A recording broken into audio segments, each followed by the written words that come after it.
What's going on? Let's go hustle family, man. I got another banger for you guys today with my brother right here, Mr. G Ruck. He's a fellow power host on the Turo platform. He halfway came through the mentorship, through the system. He was in a little bit better position than most people because he's smart. He ran the play the right way, you know what I mean?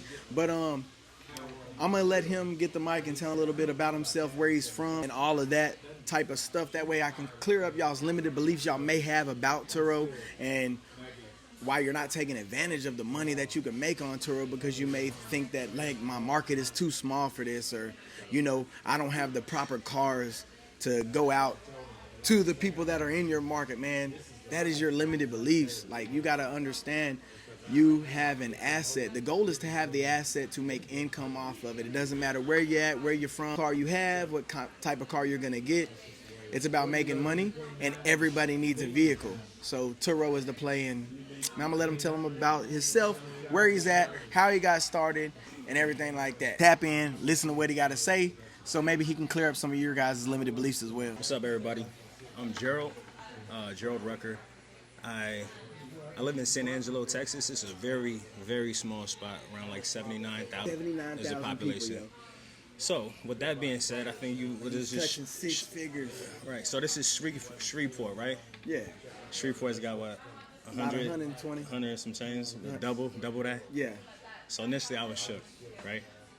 I was really shook. I had a lot of questions. I was like, what if people are taking the cars and smashing them up, just drag racing them? I often know that when it's not yours and you didn't pay for it, then you're not as invested in it. So it was kind of dogging it out. Yeah, it was kind of scary to me at first. So, but I seen what he was doing. I seen a couple other people. I did my own research. I think it's very important that you do your own research. I did my own research for days, right? I didn't go overboard because I want to get trapped into just stuck in research mode. Just research, let's go hustle. That's it. Right. That's all you need to research. That's it. All you gotta do is and any other ones too. No, you can no one compile else. them together. This right here, we're chasing down bags over here, bro. Right. So he yes. made more off the Turo platform than his population in his area. That is okay. All right, that is true. You know what I mean? He ran the play. So I went out there. I bought one car first. That was my first thing, was to buy one car. All right. I think he would probably have me do it a little differently, but I bought one just to see exactly how it was. I'd have threw him in that water. Go get 10.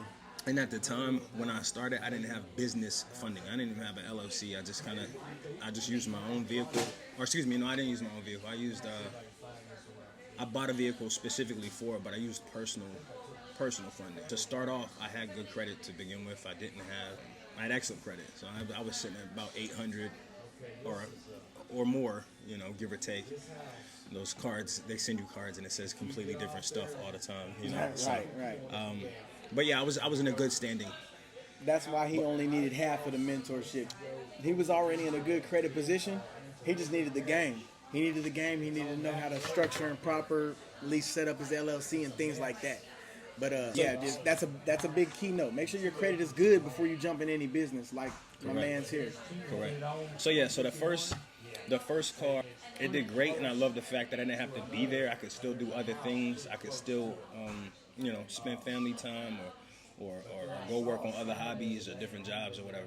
So I had a second job. I had a main job, and then I just tried Turo to see what it was like. So, and then as the time went, I got everything set up to where it was touchless. I had lock boxes, everything was set up. The customer, the guest, to go out there and get everything on their own. It was pretty easy. Do you think Turo is worth it? Absolutely. I think it's definitely worth it. I think it's worth it, even if it's a side hustle and it's something that you want to get to just, get a little extra something, or you want to drive your dream car and you want to not pay the payment yourself, So currently I'm not necessarily doing that. I have economy cars. I'm in a different lane than he is. He's got a lot of like scat packs, and I know you guys have seen the channels and seen the Instagrams. He's got like, some pretty high-end cars. I have economy cars, economy family cars. They're consistently on the road. Consistently on the road.